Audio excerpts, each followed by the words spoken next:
తర్వాత 1996లో నేను వాక్యానుసారమైన నీటి బాప్తిసాన్ని పొందాను. అలాగే 2004లో నాకు వివాహమైంది. 2005లో నాకు పెద్ద కుమారుడు పుట్టాడు. అలాగే 2007లో నాకు చిన్న కుమారుడు పుట్టాడు.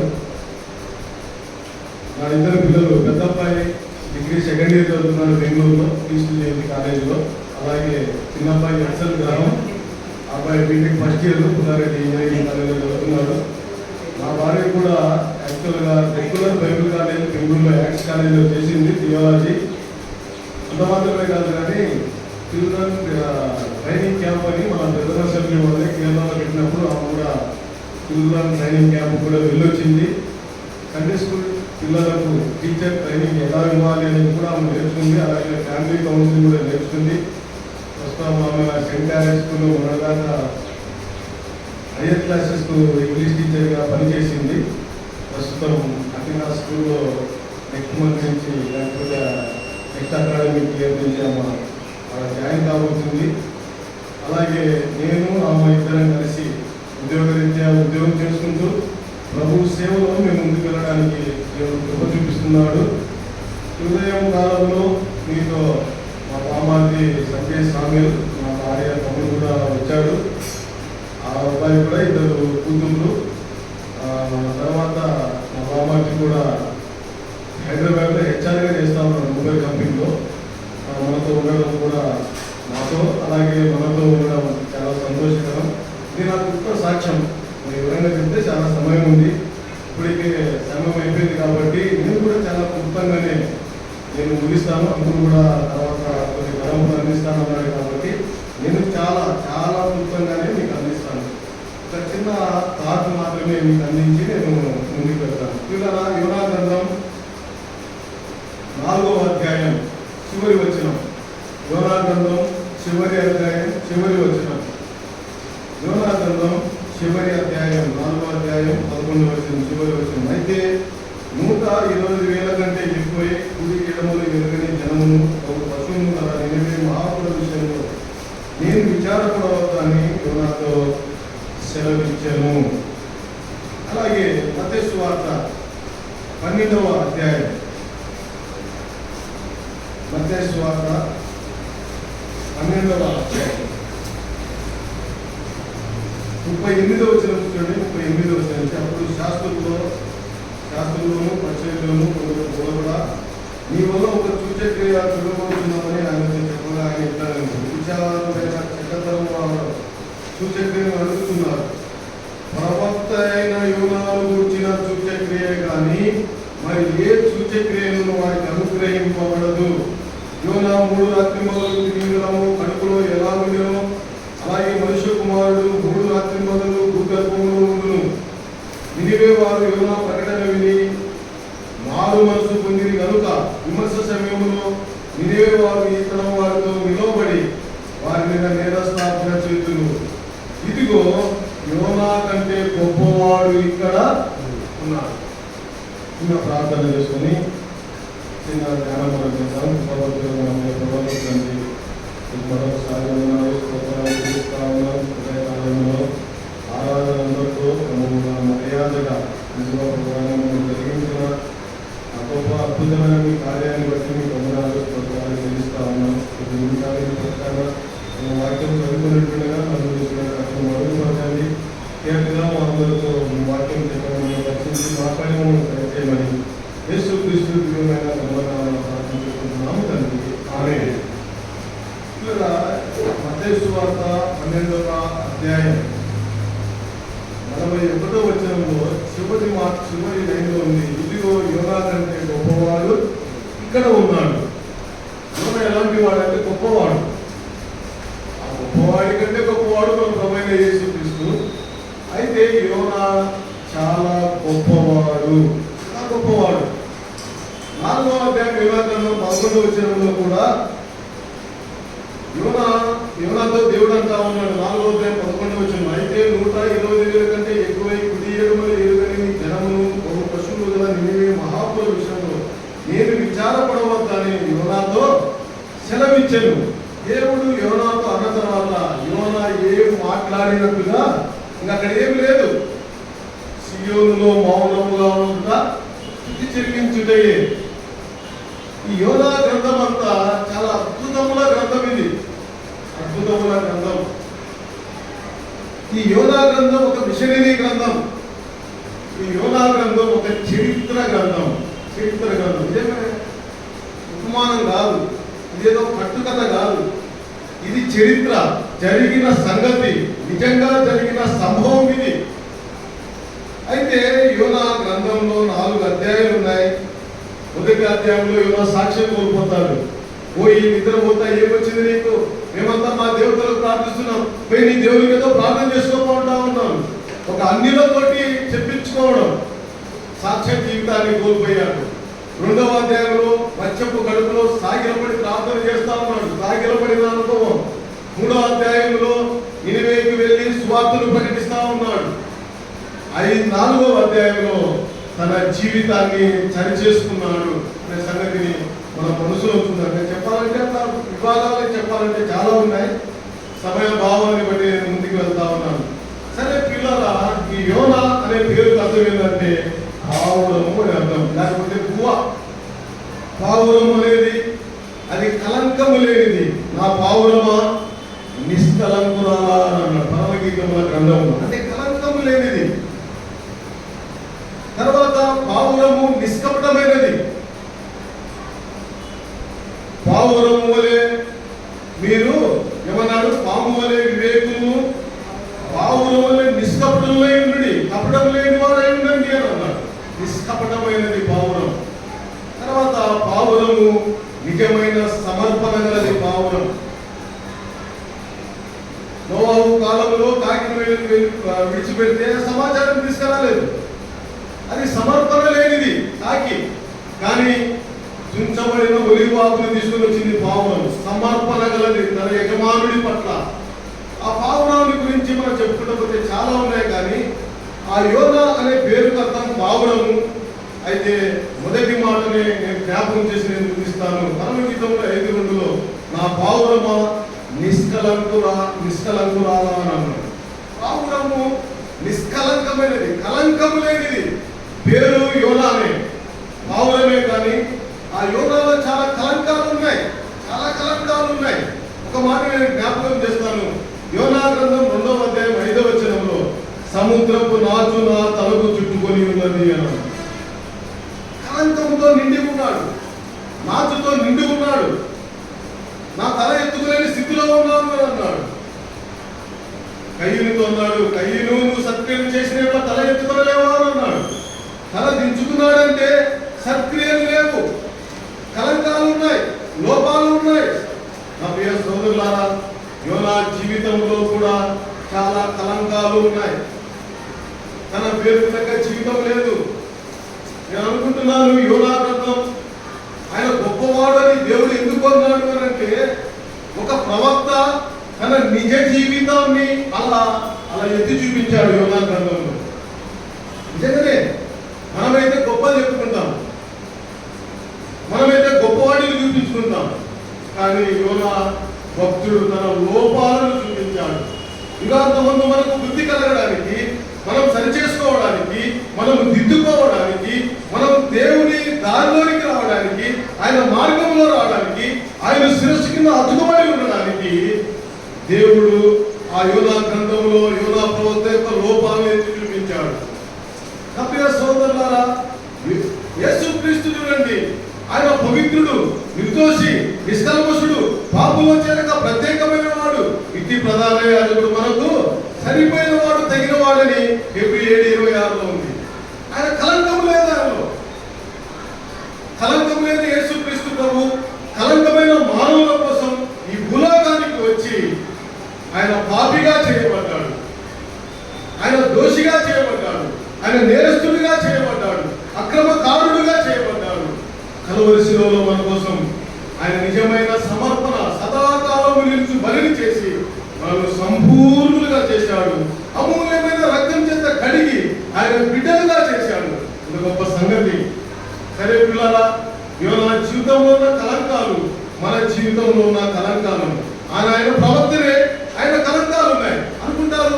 మేము పెద్దలం కదా, వాళ్ళ కలంకం లేదనుకుంటున్నారు. కాదు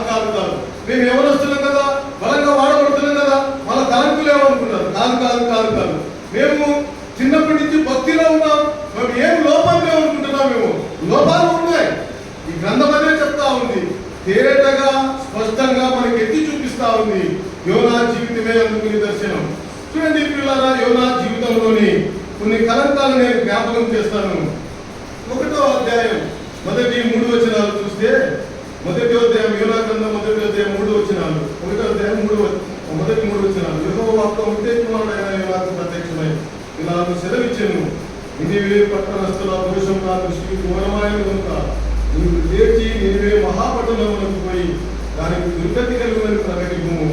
అయితే యెహోవా సన్నిధిలో నుండి తార్షీషు పట్టణములకు పారిపోవాలని యోనా ఎబ్బేకు పోయి తార్షీషులకు పోవు ఒక ఓడను చూచి ప్రయాణంలో కేవి ఇచ్చి యెహోవా సన్నిధిలో నిలవక ఓడవాడితో కూడి తార్షీషులకు పోవుటకు ఓడ దేవుడు నినివేకు వెళ్ళమన్నాడు. ఇతడేమో తార్షీషుకు పోవటానికి బయలుదేరాడు. అవిధేయుడైన యోనా, అవిధేయుడైన అదొక కలంకం.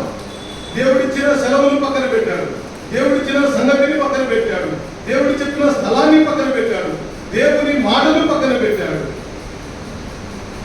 అవిధేయుడైన యోనా, దేవుని ఉగ్రత అవిధేయుల మీదకి వచ్చినని కొలసి 3:6 ఉంది. అవిధేయత అనే లోపం యోనాలో ఉంది, ప్రవక్తలో ఉంది, భక్తుల్లో ఉంది, విశ్వాసంలో ఉంది.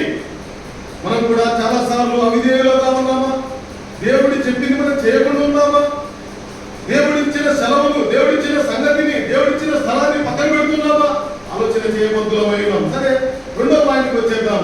యోనా జీవితంలో ఇంకొక కలంకం. యోనా గ్రంథం 1వ అధ్యాయం 4వ వచనం.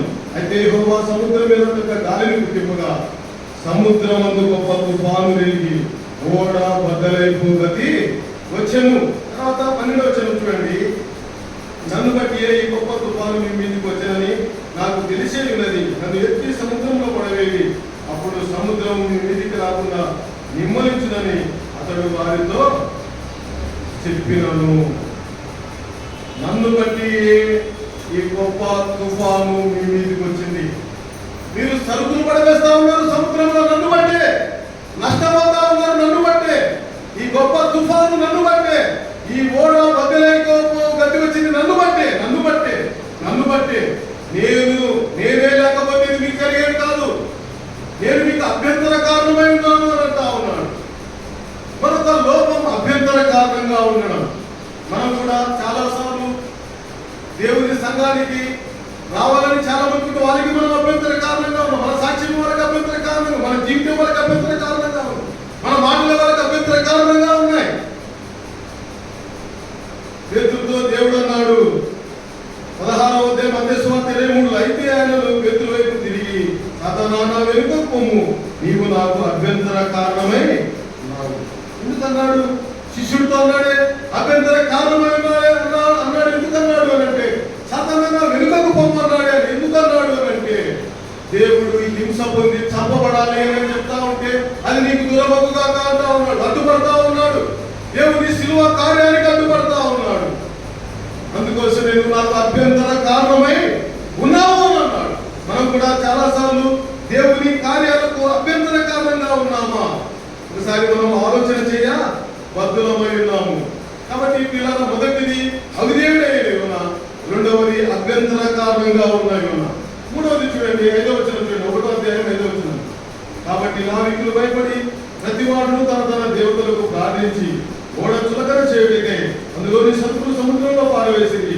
అప్పటికి యోనా ఓడ దిగువ భాగమునకు పోయి పండుకొని గాఢ నిద్రపోయి నేను.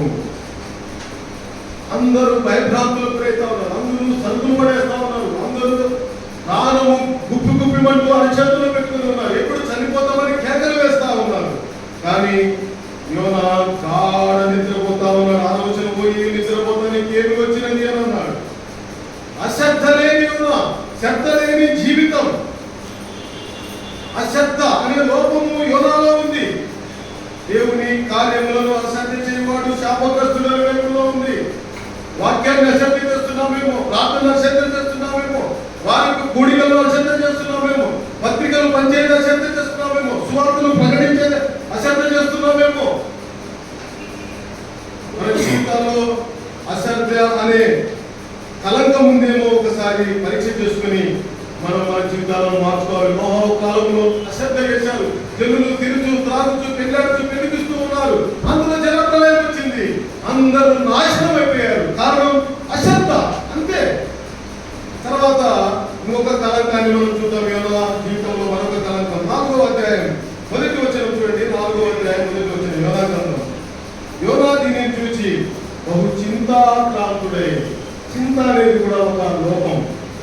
నా ప్రియ సోదరులారా, ఈనాడు కూడా చింత అనేది అల్ప విశ్వాసానికి సంబంధించింది. మీరు చింతించి 3 ఎక్కువ చేసుకుంటారు అన్నాడు మత్తయి సువార్తలో.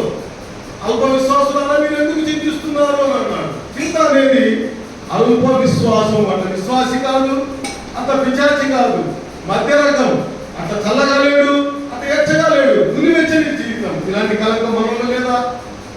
అల్ప విశ్వాసులుగా లేవా? ఆలోచన చేయబద్ధమైన మనం సరి చేసుకోవాలి. ఇంకోటి చూడండి, 4వ అధ్యాయం మొదటి వచనంలోనే యోనా దీనిని చూచి ఓ చింతాక్రాంతుడై కోపగించుకొని, కోపం అనేది మరొక కలంకం. ఆవేశం, ఆవేశం. కోపపడుడి గాని పాపము చేయకుడి, సూర్యుడు అస్తమించు వరకు మీ కోపం నేర్చుకోకూడదు. మనం సరి చేసుకోవాలి. కోపం అనేది సహజం, మానవుడికి రావాల్సిందే.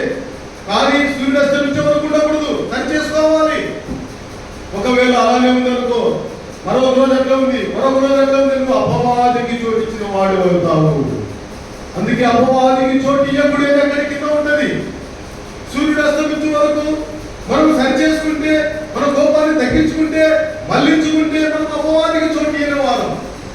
కాబట్టి పిల్లల కోపం అనేది చాలా భయంకరమైనది. ఆవేశం, చిన్న విషయానికే కోపడి, చిన్న విషయానికే మాటకు మాట కలుపుకొని ఎన్నో సంసారాలు విడిపోయే ఉన్నాయి. ఎన్నో కొట్టుకున్న కేసులు ఉన్నాయి, చంపుకున్న కేసులు ఉన్నాయి. చెప్పాలంటే చాలా ఉన్నాయి. రియల్ గా జరిగిన నేను చెప్తా, ఇక్కడే ఉండడంలో జరిగింది కూడా నేను చెప్తా, కానీ సమయం మీద నేను దాటిపోతున్నాను. మొదటిగా మనం గమనించినట్లయితే అవిధేయత అనేది ఒక కలంకం, అభ్యంతర కారణం అనేది ఒక కలంకం, అశ్రద్ధ అనేది ఒక కలంకం, అల్ప విశ్వాసం అనేది ఒక కలంకం, ఆవేశం అనేది ఒక కలంకం. ఇంకొక 2 కలంకాలు చెప్పి నేను ముగిస్తాను. 4వ అధ్యాయం 2-3 వచనాలు చూడండి. 4వ అధ్యాయం యోనా గ్రంథం 4వ అధ్యాయం 2-3 వచనాలు. యెహోవా నేను నా దేశమందు ఉండగా ఇప్పుడు జరుగునని నేను అనుకుంటుంది కదా, అందువల్ల నేను కటాక్షమును జాలి బహు శాంతము అత్యంత కృపగల దేవుడు అయింది, పశ్చాత్తాపడి కీడు చేయక మానవుని నేను తెలుసుకొని దానికి ముందుగానే తార్షీషునకు కోరుకుంటుని నేను ఇక బ్రతకట కంటే సత్యత మేలు, యెహోవా నన్ను ఇక బ్రతకనీయక చంపమని యెహోవాకు మనవి చేశాను. ఇక్కడ మనం గమనించినట్లయితే నాకన్నీ తెలుసు కాబట్టి నేను తార్షీషునకు పారిపోతున్నాను అన్నాడు. నేను ఇక బ్రతుకుట కంటే నేను సత్యుగా మేలు అని అంటా ఉన్నాడు. 3వ వచనంలో ఈ మాటలు ఎందుకు అంటున్నాడంటే,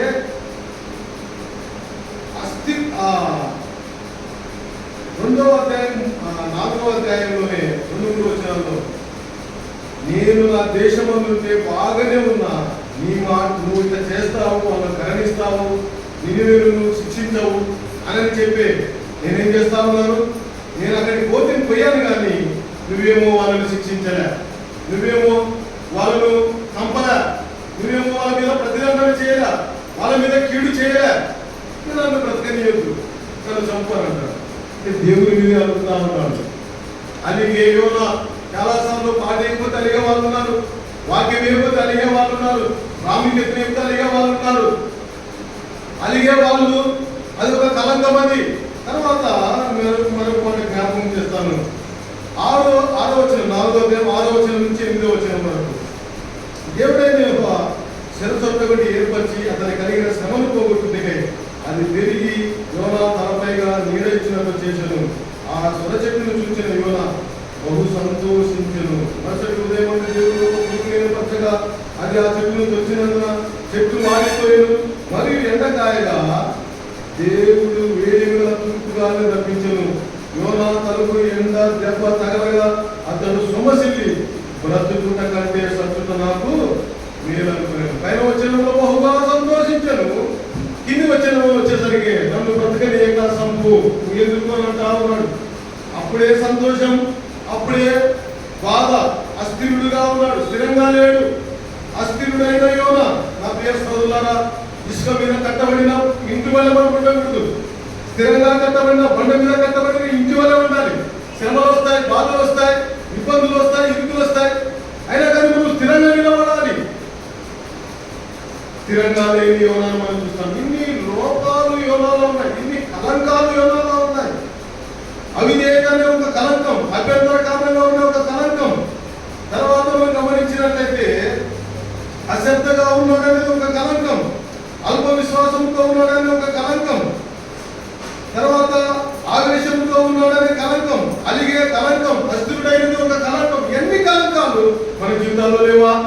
ఉన్నది ఉన్నట్టుగా ప్రస్ఫుటంగా యోనా ప్రవక్త జీవితంలో ఆ కలంకాలను చూపిస్తా ఉన్నాడు. చూపిస్తూ 4వ అధ్యాయం 11వ వచనంలో, అయితే 120,000 కంటే ఎక్కువ కుడి ఎడమలు ఎరుగని జనమును బహు పశువుల నిలివే మహాప్రవేశంలో నేను విచారపడవద్దని యోనాతో సెలవిచ్చాను. ఆ మాటకు ఏమి మాట్లాడలేదు. ఒక్కసారిగా తనలో ఉన్నటువంటి కలంకాలన్నీ, ఒక్కసారిగా లోపాలన్నీ ఆయన దిద్దుకున్నాడు. అతిక్రమమును దాచిపెట్టివాడు వడ్డీలను ఒప్పుకొని విడిచిపెట్టివాడే. దుర్దినములు రాకముందే, విద్యార్థులకు సంతోషం లేదని చెప్పు సంవత్సరం రాకముందే, ఇప్పుడే రేపటి దినం అది కాదు, రేపేమి సంభవించడం మనకు తెలియదు. ఇదే మీకు అనుకూలమైన సమయం. ఈ సమయంలో మనం దిద్దుకోవాలి, సరి చేసుకోవాలి. దేవునితో పైన కనెక్షన్ ని, మన కలంకాలను దిద్దుకొని దేవునితో మన సంబంధాన్ని కలుపుకోవాలి. కలుపుకుందామా? యోనా మౌనంగా ఉన్నాడు అంటే కారణం ఏంటంటే దేవుడితో కలుపుకున్నాడు, తిరిగి మన పునరుద్ధరింపబడ్డాడు, తిరిగి మన ఆత్మీయంగా బలపడ్డాడు. లేకపోతే యోనా గ్రంథం ఇక్కడ ఉండేది కాదు. అందుకే యోనా కంటే గొప్పవాడు అని అన్నాడు. యోనా గొప్పవాడు అని అంటే తన లోపాలు ఉన్నట్టుగా క్రైస్తవ లోకానికి చూపించుకున్నవాడు, ప్రపంచానికి చూపించుకున్నవాడు. ఇలాంటి ప్రవక్తలు ఉన్నారు, ఇలాంటి సేవకుడే ఉన్నారు, ఇలాంటి పెద్దలు ఉన్నారు, ఇలాంటి పరిశుద్ధులు ఉన్నారు. ఎవరు లేరు. మనకు యోనా గొప్ప మాదిరి. కాబట్టి పిల్లల మన జీవితాల్లో ఉన్న కలంకాలను కూడా మనం తీసివేసుకుని ఆత్మీయంగా గొప్ప స్థానానికి వెళ్ళాలని ప్రభువు నామమున మనవి చేస్తామని అవకాశం ఇచ్చిన పెద్దలకి, స్థానిక సంఘానికి నా హృదయపూర్వకమైన ప్రేమ ఆచరిస్తున్నాను.